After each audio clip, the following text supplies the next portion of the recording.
Let's look at solving something like this. Now, I don't necessarily remember all of the values for secant that are common, but at this point in the course, we should absolutely know that the cosine of common angles. So we should also know that cosine and secant are flips of each other. So if I consider the cosine of this angle, that's going to be the flip of -2, which would be -1/2. So that's cosine of 3 theta.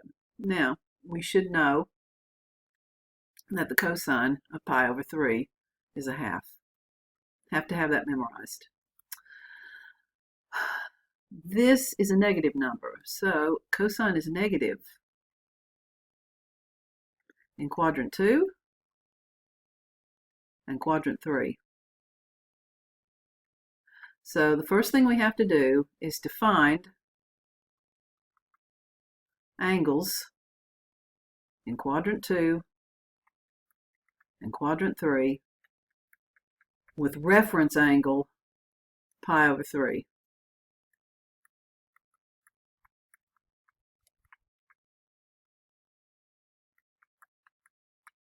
So let's construct those.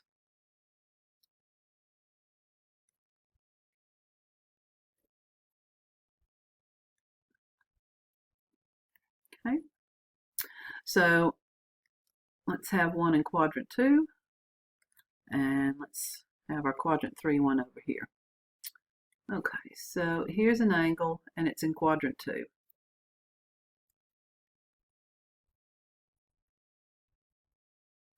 And its reference angle is pi over 3. A reference angle is the angle that the terminal side makes with the nearest x-axis. It's always positive, and it's always acute. It's going to be between 0 and pi over 2. So what is the red angle? Well, if I add the red angle and pi over 3, I get the flat angle, which is pi. And if you think of pi as 3 pi over pi, this is going to be 2 pi over 3.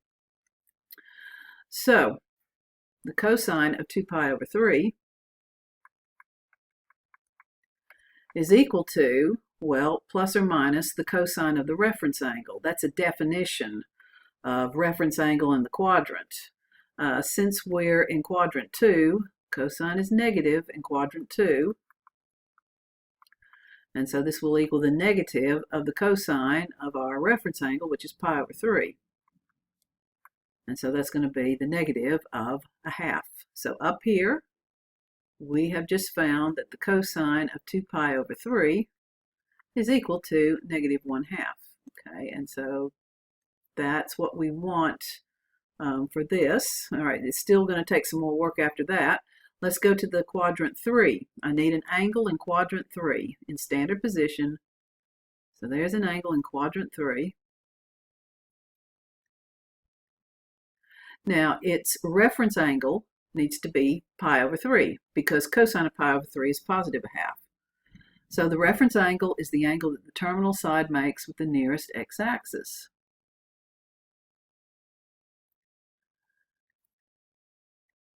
And we're designing it to where its reference angle is pi over 3. Reference angles are always positive and they're acute between 0 and pi over 2. So what is the measurement of this red angle? Well, the red angle is the flat angle plus pi over 3. So pi plus pi over 3. So 3 pi over 3 plus pi over 3 will give you 4 pi over 3.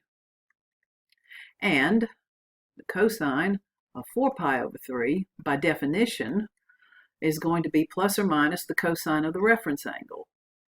Since this is in quadrant 3, the cosine is negative. So this will be the negative of the cosine of the reference angle, which is pi over 3.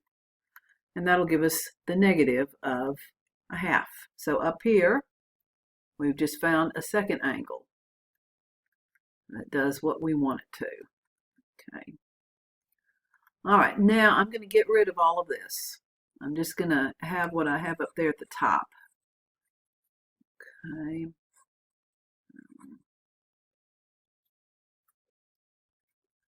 So this is what we found. And get rid of that too. You can always rewind the video to get the rest of that.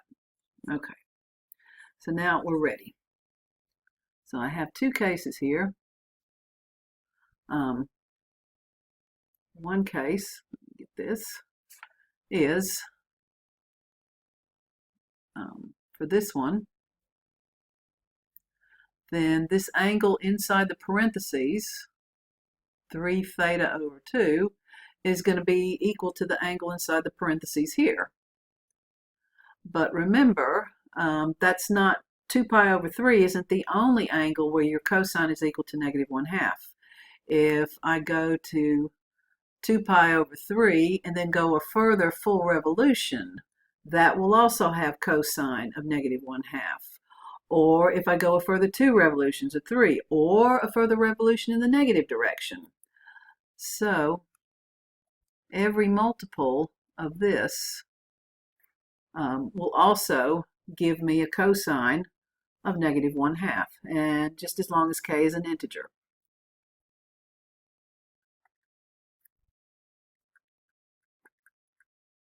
Okay, and you might say, well, you only want it inside here. Why are you taking all infinite possibilities? Well, we're going to see in a minute. Okay, because if I leave this part out, I'm going to miss some angles that will work. Okay. All right, so let me just get rid of that. Now, the next thing I have to do is I need to isolate theta. I need theta by itself. So I can get theta by itself if I multiply everything in that equation by 2/3. So I'm going to do that. So if I multiply this by 2/3, everything cancels and I'm left with theta.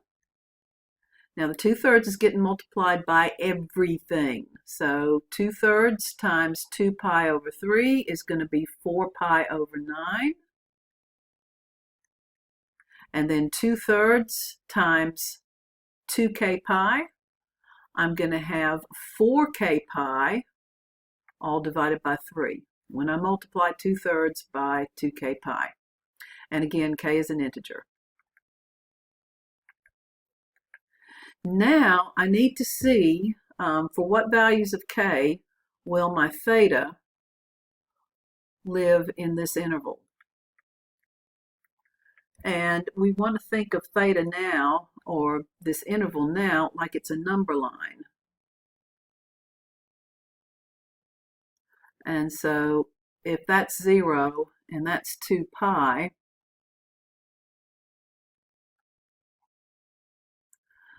we want our answers to be inside this red zone that I'm about to draw.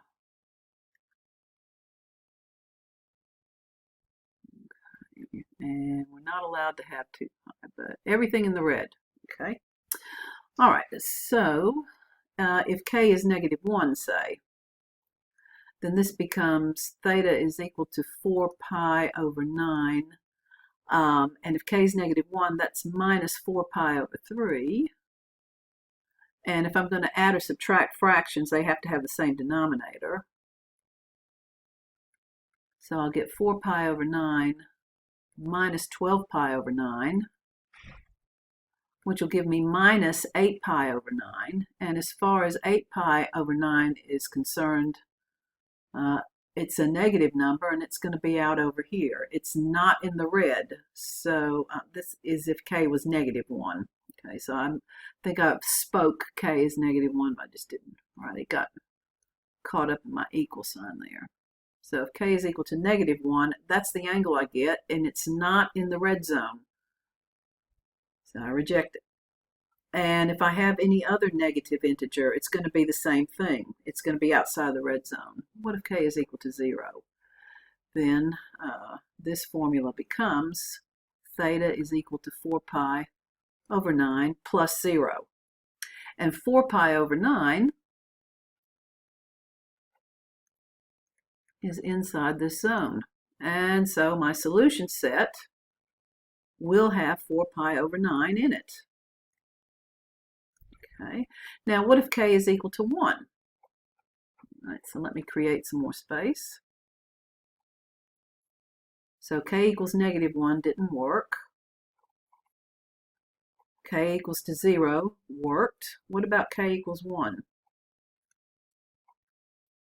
If k is equal to 1, then what happens here? Theta is equal to 4 pi over 9 plus, and if k is equal to 1, I get 4 pi over 3. And if I'm going to add these together, I have to have 9 in the denominator. So it'll be 12 pi over 9. And 12 plus 4 is 16. So I get 16 pi over 9. And 16 pi over 9 is about in here. It's less than 2 pi. What is 2 pi equal to if I write it as a fraction with 9 in the denominator? It's going to be 18 pi over 9. And so 16 pi over 9 is inside this red zone. So it's in this restriction. So it's there. And then what happens if k is equal to 2?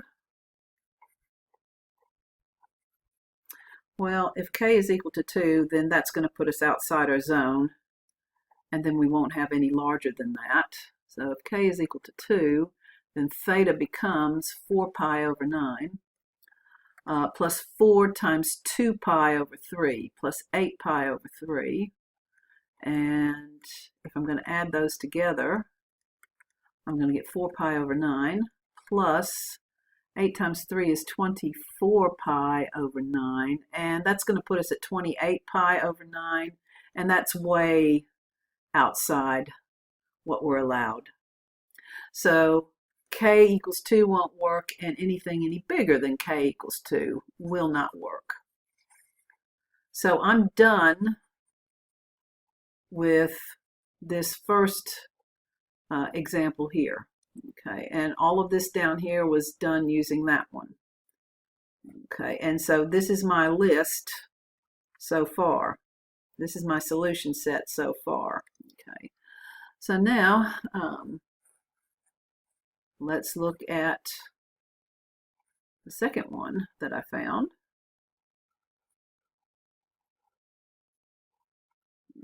Okay, which is this one. So if I have this one, then the angle inside here, 4 pi over 3, has got to equal the angle inside here. So 3 pi over 2 should be equal to 4 pi over 3, but then again plus any multiple of 2 pi. So again, where k is an integer. And if I want to get rid of everything except theta by itself, then what's needed is the whole equation needs to be multiplied by 2/3. So when I multiply 3 theta over 2 by 2/3, everything cancels except the theta on the left-hand side. And now when I multiply 4 pi over 3 by 2/3, I'm going to get 8 pi over 9. And when I multiply 2k pi times 2/3, I'm going to have 4 k pi over 3. And if I go ahead and multiply that by that, it might be easier to see how it works. I'll have 12k pi over 9. And again, k is an integer. Okay, so if k is equal to -1, then this will become theta is equal to 8 pi over 9 minus 12 pi over 9. And that's outside of my interval. And so that's not allowed. So k equals -1 will not work. And anything to the left of -1 won't work either, as far as integers are concerned. So what about k is equal to 0? If k is equal to 0, then this becomes theta is equal to 8 pi over 9 plus 0. And 8 pi over 9 is definitely inside our red zone. So I have found another successful one that will work for theta. And then I need to try the next one if k is equal to 1. Will I get success there? I did on the one before, but is this one pushing the barrier too much? Is it too large? If k is equal to 1, this will become theta is equal to 8 pi over 9 plus 12 times 1 times pi over 9, and those will add up together to give me 20 pi over 9, which is bigger than 18 pi over 9, and 18 pi over 9 is 2 pi. So 20 pi over 9 is about here, and that's beyond what is allowed. So k equals 1 doesn't work, and k bigger numbers won't work. So this is my solution set, and I have 3 answers to this. So these are my 3 solutions for theta. In the equation, cosine of 3 times theta over 2 equals negative 1/2. Now, no one is saying that cosine of 4 pi over 9 equals negative 1/2. No one is saying that. What we're saying here is 3 times 4 pi over 9, all divided by 2. That angle, the cosine of that angle, is negative 1/2. And we have 3 solutions. And that ends this video.